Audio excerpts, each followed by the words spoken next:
Hello भाई लोग, fact भाई यार। और ये सुनो, Fire paramedic 33, what is your emergency? Yes, sir. I need an ambulance as soon as possible, sir. 25 जून 2009 का वो फोन कॉल जिसने king of pop Michael Jackson के मर्डर को एक नेचुरल डेथ साबित करने की कोशिश की थी। और ऐसा करने के पीछे किसी गैर का नहीं पर खुद माइकल जैक्सन के पर्सनल डॉक्टर कॉनराड मुर्रे का हाथ था, जिसके लिए मुर्रे को 4 साल की सजा भी सुनाई गई थी। पर सोचने वाली बात यह है कि एक डॉक्टर अपने ही पेशेंट को क्यों मारेगा? आखिर माइकल ने डॉक्टर मुर्रे का क्या बिगाड़ा था? माइकल के दुनिया से जाने के बाद जितना ये सवाल लोगों को सता रहा है, उतना ही ये सवाल भी कि मुर्रे को सजा मिलने के बावजूद माइकल की बहन ऐसा क्यों कह रही थी? Yes, Dr. Murray was the fall guy, but it's more to it than just that. और आखिर क्यों माइकल के परिवार ने उस मीडिया एजेंसी को कटघरे में लाकर खड़ा करवाया था जो किंग ऑफ पॉप को फिर से दुनिया के सामने लाने के लिए मेहनत कर रही थी? इन सारे सवालों का जवाब जानने के लिए लेट्स स्टार्ट दिस वीडियो। 25 जून 2009 सुबह के 12:30 बजे फायर पैरामेडिक को फोन के दूसरी तरफ एक घबराई हुई सी आवाज सुनाई दी। Fire paramedic 33, what is your emergency? Yes, sir. I need an ambulance as soon as possible, sir. ये आवाज थी माइकल जैक्सन के सिक्योरिटी हेड की जो 50 साल के माइकल को बचा लेने की गुहार लगा रही थी। और पैरामेडिक्स ने तुरंत इस आवाज के बताए पते पर पहुंचकर मदद का हाथ बढ़ा दिया। पर जितने ज्यादा पैरामेडिक 50 साल की उम्र के किसी बूढ़े इंसान की बजाय माइकल जैक्सन को देखकर हैरान थे, उससे ज्यादा वहाँ की हालत देखकर उनके रोंगटे खड़े हो गए थे। माइकल की बॉडी के एक तरफ आईवी था, एक तरफ गैस सिलेंडर और पूरे कमरे में हर तरफ अलग अलग दवाइयों की शीशियां रखी हुई थी। और इन सब के बीच खड़े थे डॉक्टर कॉनराड मुर्रे, जिनसे फौरन पूछताछ करने और आसपास के हालात पर ध्यान देने की बजाय पैरामेडिक हालात पर काबू पाने की कोशिश में जुट गए। उन्होंने पहले किंग ऑफ पॉप को सीपीआर देकर बचाना चाहा, पर जब उनकी हालत में कोई सुधार नहीं आया तो वो फौरन माइकल जैक्सन के साथ हॉस्पिटल पहुंचे। पर अफसोस, इन्हें देर हो गई। जिंदगी माइकल जैक्सन का हाथ छोड़कर माइकल जैक्सन का साथ छोड़ चुकी थी और ये खबर दुनिया के सामने भी रखी गई। पर माइकल की मौत का कारण वो अब तक खून नहीं, कार्डियक अरेस्ट था। पर जैसा मैंने पहले आपको कहा कि माइकल जैक्सन की मौत नहीं, मर्डर हुआ था, यानी असली कहानी कुछ और थी। और वो जानने के लिए कहानी को थोड़ा रिवाइंड करके स्टार्ट करना होगा। माइकल जैक्सन इस नाम को आज भले लोग पूज रहे हों, पर 2005 तक 2 बार इसी नाम पर छोटे बच्चों के शोषण का इल्जाम लगा था, जिसका दाग इतना गहरा था कि उसने माइकल जैक्सन के वजूद को कई सालों के लिए गुमनामी में जीने पर मजबूर कर दिया था। पर अपनी जिंदगी की हर लड़ाई जीतने वाले माइकल इस बार भी हारने को तैयार नहीं थे और इस जंग में उन्होंने मीडिया जायंट AEG लाइव के साथ कॉन्ट्रैक्ट साइन करके उन्हें अपना साथी बना लिया था।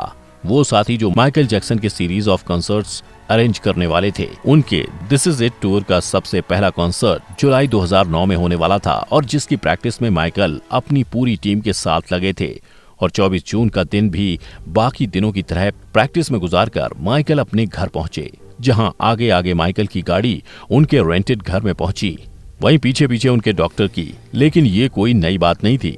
माइकल को अच्छे से जानने वाले हर शख्स को ये पता था कि उन्हें मेडिसिन एडिक्शन था और इसी वजह से उनकी दर्जनों सर्जरीज, साथ ही 1984 कमर्शियल शूट के दौरान 2nd और 3rd डिग्री बर्न झेलने के बाद और 1999 में 50 फीट से नीचे गिरकर अपनी स्पाइन को परमानेंटली डैमेज करने के बाद जैक्सन पेन किलर और दूसरे सेडेटिव से रूबरू हुए थे। चल के उनके इस पेन और डेली स्ट्रेस ने उन्हें depression, eating disorder, body image disorder, fatigability, back pain और इंसोम्निया जैसी हेल्थ प्रॉब्लम्स का शिकार बना दिया। ऐसा शिकार जो अपने दर्द के आगे दवाइयों का नशा करने के लिए मजबूर था। और इसकी गवाही खुद माइकल के फॉर्मर डॉक्टर, जिन्होंने माइकल को 2001 से 2002 तक ट्रीट किया था, उन्होंने CNN के इंटरव्यू के जरिए दी थी। और यही नशा पहले उनकी जिंदगी में डॉक्टर कॉनराड मुर्रे को लेकर आया और फिर मौत को। कैसे? माइकल जिन दवाइयों का नशा करते थे उनमें वेलियम, लोराजिपाम, मेटाजोलम, डायजिपाम जैसे कई brain Kameng and anxiety relieving medicine तो थी ही, पर इनके साथ ही एक ऐसी खतरनाक दवाई भी थी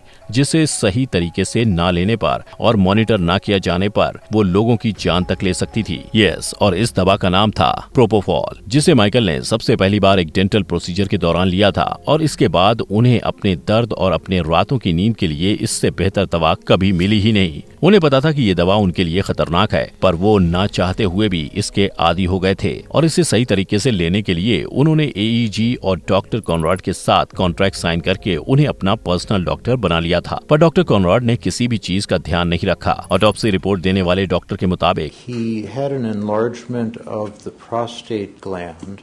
माइकल अपनी हम उम्र के लोगों से कहीं ज्यादा मजबूत और चुस्त थे, पर जब उन्हें प्रोपोफॉल के डोज दिए गए तब डॉक्टर ने किसी भी चीज का ध्यान नहीं रखा। ना ही डॉक्टर कॉनरॉड के पास EAG मॉनिटर था, न प्रिसिशन डोजिंग डिवाइस, और ना ही उनके पास ऐसी कोई मशीन और दवाई थी जो माइकल की सांसों के रुक जाने पर उनके सर्कुलेटरी फंक्शन को फिर से शुरू कर सके। इस सब के बावजूद डॉक्टर कॉनरॉड ने सीधे IV बैग में ही प्रोपोफॉल की बोतल को डाल दिया और उनके मुताबिक उन्होंने माइकल को सिर्फ 25 ml प्रोपोफॉल दिया था, पर जिस बोतल को उन्होंने IV बैग में डाला था वो 100 ml की थी, यानी 4 गुना ज्यादा प्रोपोफॉल, जिसे माइकल की बॉडी झेल नहीं पाई। 40 मिनट तक इस दवा से लड़ने के बाद उनके शरीर ने सांस लेना बंद कर दिया और फिर डॉक्टर कॉनरॉड से लेकर पैरामेडिक कोई भी उनकी सांसों को वापस नहीं ला पाया।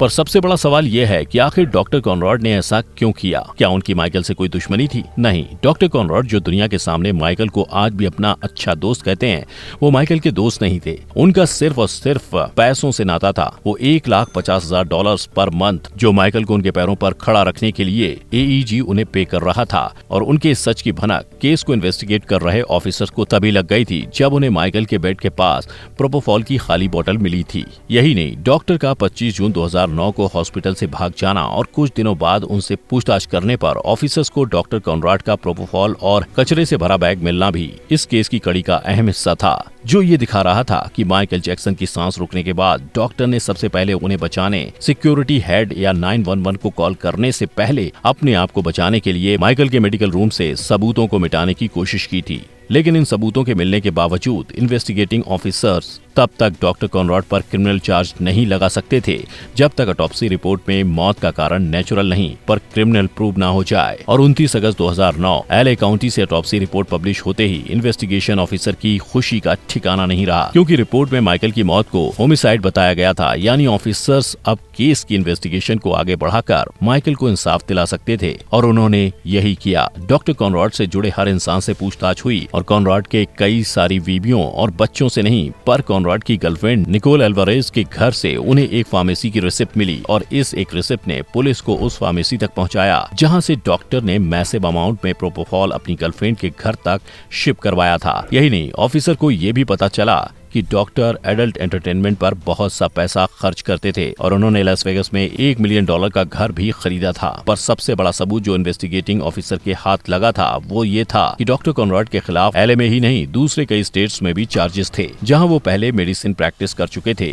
इन सब सबूतों की बिना पर 8 फरवरी 2010 को डॉक्टर कॉनरॉड मोरे पर मैनस्लॉटर यानी मर्डर केस चार्ज किया गया। और हालांकि इस केस में कई उतार चढ़ाव आए, पर 7 नवंबर 2011 को आखिरकार डॉक्टर कॉनरॉड को 4 साल की सजा मिल गई। और रहा सवाल AEG पर केस करने और LA जैक्सन के इस इंटरव्यू की बात का, तो डॉक्टर कॉनरॉड और AEG के बीच हुए कॉन्ट्रैक्ट के चलते ही माइकल जैक्सन के परिवार को उन पर शक था। उनकी फैमिली को ये लग रहा था कि AEG ने माइकल पर बहुत ज्यादा प्रेशर डाल रखा था। लेकिन जब कोर्ट के फैसले की बात करें तो कोर्ट ने सबूतों और गवाहों के चलते इस मीडिया कंपनी को 2013 में बाइज्जत बरी कर दिया था। पर AEG को बाइज्जत बरी करने से ज्यादा शॉकिंग ये था, डॉक्टर कॉनरॉड जिसे 4 साल तक जेल में कैद होकर रहना था, उसे भी सिर्फ 2 साल की सजा काटकर अच्छे बिहेवियर के चलते छोड़ दिया गया। ये सुनकर आपको जितना गलत लग रहा होगा, उससे कहीं ज्यादा हैरानी आपको ये जानकर होगी कि माइकल जैक्सन की मौत को लेकर एक थ्योरी ये भी है कि वो कभी मरे ही नहीं। हाँ, थ्योरी के मुताबिक माइकल जैक्सन ने अपने नाम पर बहुत से इंश्योरेंस करवाए थे और उनका पैसा पाने के लिए उनकी मौत का नाटक रचा गया था। शायद माइकल आज भी कहीं जिंदा हैं। आपको क्या लगता है, डॉक्टर कॉनरॉड के हाथों माइकल की मौत एक सच्चाई है या माइकल की जान कभी गई ही नहीं? आपके जवाब मुझे कमेंट सेक्शन में बताएं। वीडियो पसंद आई हो तो इसे लाइक, शेयर और मेरे चैनल को सब्सक्राइब करना मत भूलना। हम फिर मिलेंगे एक नए वीडियो के साथ, तब तक के लिए जय हिंद।